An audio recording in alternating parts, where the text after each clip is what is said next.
Xayrli kun. Ayzlar xayrli kun dasturi davom etadi. Boshlangan kun barchamiz uchun omadli lahzalarga boy bo'lsin deymiz. Yakuniga yetgan yilimiz muvaffaqiyatli yil bo'ldi. Umrimiz kitobidan yana bir yangi sahifa ochildi va qolgan sahifalarda yana omadli, zafarli xotiralarni, voqealarni bitishga muvaffaq bo'ldik. Va bugungi kunga qadar xalqimiz faxr bilan gapirayotgan fikrlar ko'p. Jumladan, davlatimiz rahbarining o'tgan yil yakunida xalqimizga yo'llagan murojaatnomasi har bir soha vakili, umuman shu yurt fuqarosiman degan har bir inson uchun muhim dasturul amal bo'ldi deyishimiz mumkin. Murojaatnomada ko'tarilgan fikrlarning yoshlar bilan bog'liq qismlari ham ko'p va 2026-yil yoshlar hayotida yana yangi imkoniyatlar ufqlarini ochishini barchamiz chin dildan his qildik. Bugun murojaatnomada ko'tarilgan fikrlar va O'zbekiston yoshlarining taqdiri xususida yana fikrlashamiz. Studiyamizda mehmon bor. O'zbekiston Xalq Demokratik partiyasi Farg'ona viloyat kengashining yoshlar bilan ishlash bo'limi boshlig'i Shohrux Qosimov bugun dasturimizning aziz mehmoni. Assalomu alaykum. Assalomu alaykum. Xush kelibsiz, Shohrux. Sizni ko'rib turganimizdan xursandmiz. Mana ko'rsatuvimizni o'tgan yilgi sonlarda uchrashgan edik. Mana yana yil boshida diydorlashib turibmiz. Shohrux, avvalo fuqaro sifatida, yosh siyosatchi sifatida mana shu murojaatnoma diqqatingizni tortganiga ishonchim komil. Qaysi fikrlar ko'proq esingizda qoldi? Avvalambor assalomu alaykum. Prezidentimizni mana shu Oliy Majlisga va O'zbekiston xalqiga yo'llagan murojaatnomalarini umumiy ma'noda biz o'tgan yil sarhisobi va 2026-yil uchun belgilab olingan rejalar sifatida va yana ham aniqroq qilib aytadigan bo'lsak, yangi O'zbekiston taraqqiyotini belgilab beruvchi muhim strategik hujjat sifatida biz qarashimiz mumkin. Chunki murojaatnoma bilan tanishib chiqqan paytingizda hammamiz, butun O'zbekiston xalqi sezishi mumkinki, prezidentimizni e'tiborlaridan hech qaysi bir soha, hech qaysi bir yo'nalish chetda qolmagan.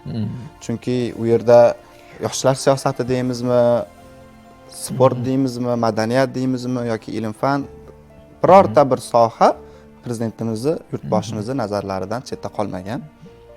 Ayniqsa mana xalqimiz ko'p faxr bilan aytayaptiki, korrupsiyaga qarshi murosasiz kurash olib borishimizni ta'kidladi prezidentimiz yoki O'zbekiston bundan buyon kosmonavtikada o'zini o'rnini yuksaltiradi degan fikrlar. Bular undan avvalgi murojaatnomalarda deyarli aytilmagan fikrlar. Shuning uchun ham bunaqa fikrlar juda ko'p va yoshlar masalasiga bu yerda alohida to'xtalinyapti. Shohrux, ko'proq bugun mana shu jihatlardan gapirsak, chunki siz yoshlarning ichidasiz, qaynoq hayot ichidasiz.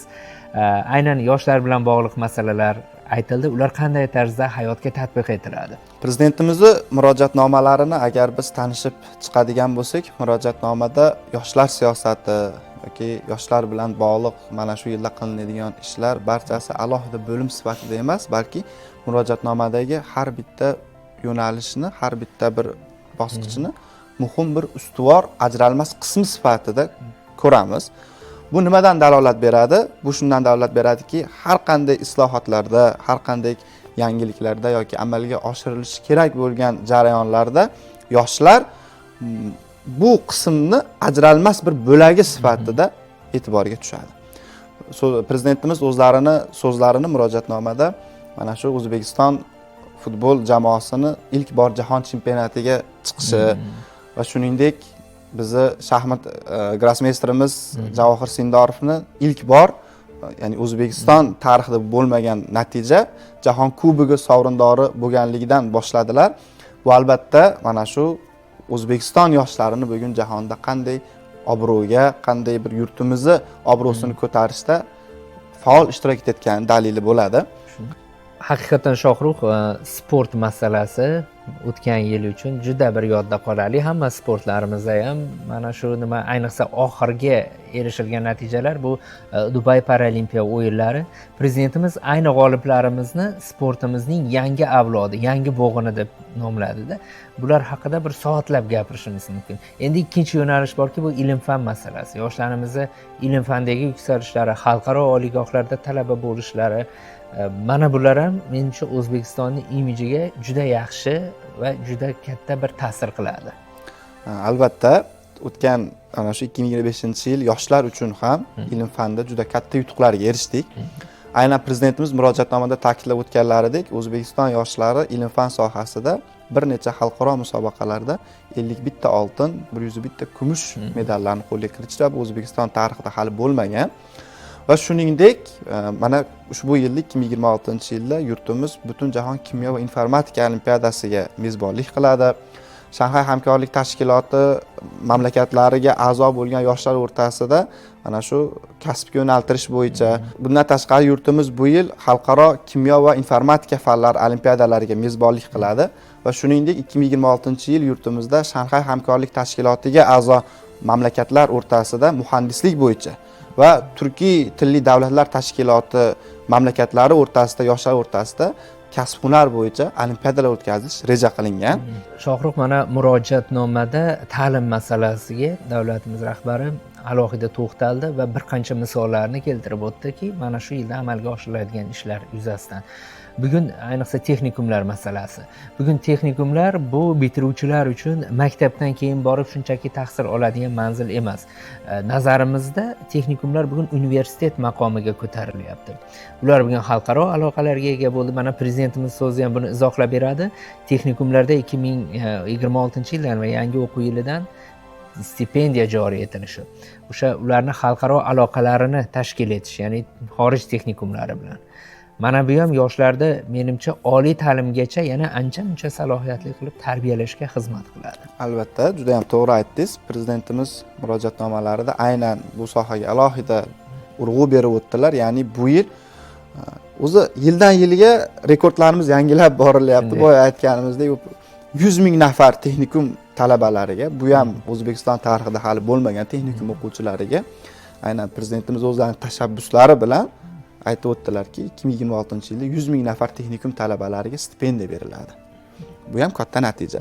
Va shuningdek, bizda oliy ta'lim muassasalarimizni siz aytganingizdek, xalqaro darajasi yuqori bo'lgan, reyting yuqori bo'lgan oliy ta'lim muassasalari bilan hamkorlik qilish masalalari ham to'xtalib o'tdilar va shuningdek, Jizzax Politexnika institutini Vengriyaning nufuzli Abuda universiteti ixtiyoriga topshirishni aytdilar. Yaponiyaga tashriflari davomida Yaponiyada aniq fanlarga ixtisoslashtirilgan jahonda reytingi yuqori bo'lgan Tsukuba universiteti bilan hamkorlikda O'zbekistonda yangi oliygoh ochilish rejasini prezidentimiz murojaatnomalarida aytib eslatib o'tdilar. Albatta 2026-yil oliy ta'lim sohasida, o'rta maxsus kasb-hunar ta'limi sohasida juda katta yutuqlarga boy yil bo'ladi deb o'ylaymiz.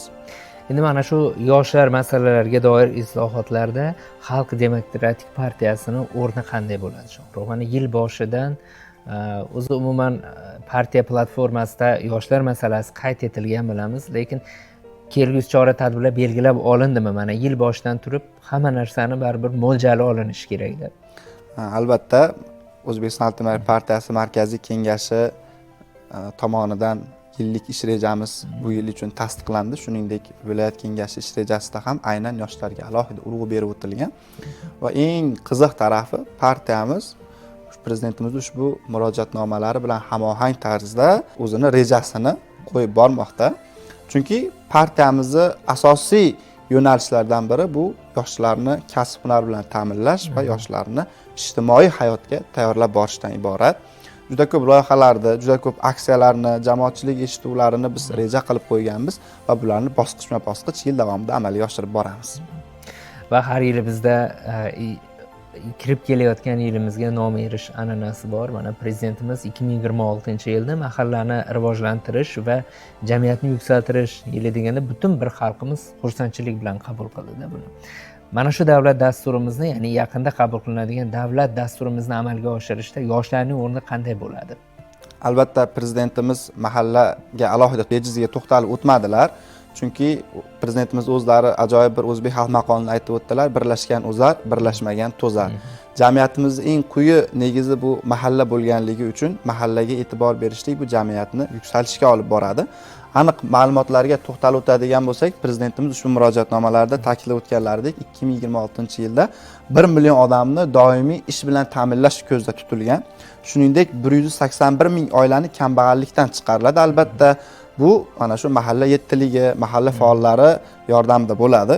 Shuningdek, kambag'allik va ishsizlik darajasini 4,5% ga tushirishlik, kambag'allikdan xoli mahallalar sonini esa 3,5 mingtaga yetkazish ko'zda tutilib o'tilgan va albatta bu natijalarga hammamiz birdan bo'lgan holatda mana shu mahalla yettiligi, boshqa mutaxassislar, boshqa mutasaddi tashkilotlar hamkorligida albatta prezidentimiz mana shu murojaatnomada oldiga qo'ygan maqsadlarini biz amalga oshirishda yelkadosh bo'lib, bor kuchimiz, g'ayratimiz, shijoatimiz bilan amalga oshirishga va'da ham beramiz va bunga bor kuchimiz bilan harakat ham qilamiz.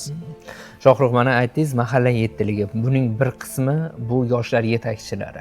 Ularni katta kuch sifatida ko'rishimizni va aytishimizni istardim. Mana yaqindagina eng namunali mahalla yetakchilari dasturimiz mehmon bo'lishdi respublika darajasida. Bugun rais yoki aytaylik shu ijtimoiy xodim mana shu mahallada yoshlar yetakchisini tashabbusiga, taklifiga quloq solyapti. Agar 10 yil oldin oladigan bo'lsak, buni tasavvur qilib bo'lmasdi. Shu yoshlar yetakchilari faoliyat nuqtai nazaridan ham jamiyatimizda ham, siyosatimizda ham yoshlarni hal qiluvchi kuchga aylanib borayotganini ko'rishimiz mumkin. Sizda ham bormi shunday bir hayotiy misollarga duch kelasizmi mana tajribada? Albatta, juda ham to'g'ri aytdingiz. Oldinlari yoshlarimizda bunaqangi faollik, bunaqangi shijoat ham bo'lmagan va yoshlar yetakchisi degan mahallada avval bunaqangi bir lavozim yo'q edi. Aynan prezidentimiz o'zlarining tashabbuslari bilan yoshlar yetakchiligi mana tashkil qilingan bo'lsa, yetakchilarimiz juda katta bir imkoniyatlar bilan berilgan, o'zlariga yuklatilgan vazifalar sidqidildan amalga oshirishmoqda.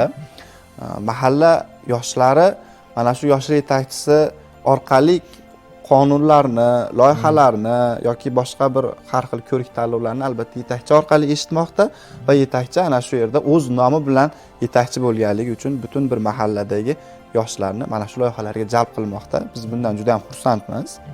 Va mana aytildi, hozir o'zingiz aytdingiz, ishsizlikka barham berish masalasi aytildi murojaatnomada. Yoshlarni ishsizligiga barham berish buni ichidagi eng katta bir vazifalardan biri. Menimcha buni bajarish ham albatta yoshlar yetakchisini zimmasida qolyapti. Albatta shunday. Mahallani rivojlantirish deganda biz yoshlar orqali rivojlantirishni ham tushunishimiz kerak nazarimda.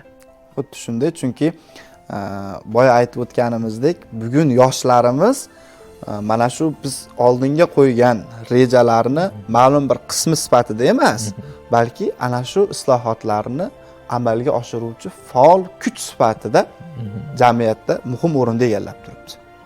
Shohruh, bugun hayotimizga egallagan so'z bor. Men buni sal boshqacharoq aytgim keladi. Sun'iy idrok, sun'iy intellekt masalasi. Biror bir soha qolmadi, bu kirib bormagan.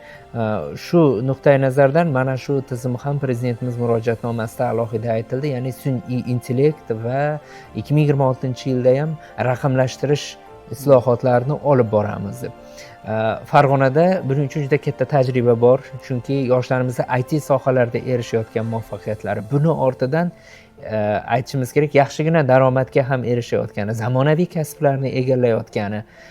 Demak, bu o'z-o'zidan IT sohasini taraqqiy ettirishni nazarda tutadi. Juda ham to'g'ri aytdingiz. Prezidentimiz ushbu murojaatnomalarida IT bo'yicha alohida to'xtalib o'tdilar, chunki hali boya aytganimizdek tarixda bo'lmagan voqealar 2025-yilda sodir bo'ldi va aynan IT sohasida O'zbekiston tarixida IT eksporti ilk bor 1 milliard dollardan oshdi. 1 milliard dollar bu juda katta raqamlar. Aynan siz aytganingizdek katta daromad manbai sifatida yoshlarni o'ziga jalb qilmoqda va aynan prezidentimiz shu murojaatnomalarida ta'kidlab o'tdilarki, 2030-yilga borib ana shu IT eksport qiymatini 5 milliard dollarga yetkazish rejasini oldinga qo'ydilar. Va aynan Farg'ona viloyatiga alohida to'xtalib o'tganlariki, prezidentimizni aynan 2026-yilda 4 ta viloyat, ularning ichida bizning Farg'ona viloyati ham bor, mana shu IT bo'yicha data markaz qurilish bo'yicha topshiriq berdilar. Yil yakunigacha endi bu ado etiladi va o'ylaymizki, shu zamonaviy kasblar bugun IT tufayli vujudga kelayotgan kasblarda egalari ko'p bo'ladi Farg'onada.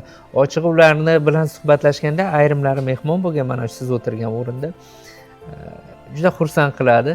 O'quvchi bo'la turib yaxshi daromad, agar siz bilan men o'zimizni shu yoshdagi holatimizni tasavvur qilsak, buncha daromadga hali kirmagan edik degan bir xulosaga kelamiz. demak birinchi navbatda mana shu zamonaviy kasblar va ITni rivojlanishi yoshlarni o'ziga ishonchini ham yuksaltiryapti. Albatta, xuddi shunday.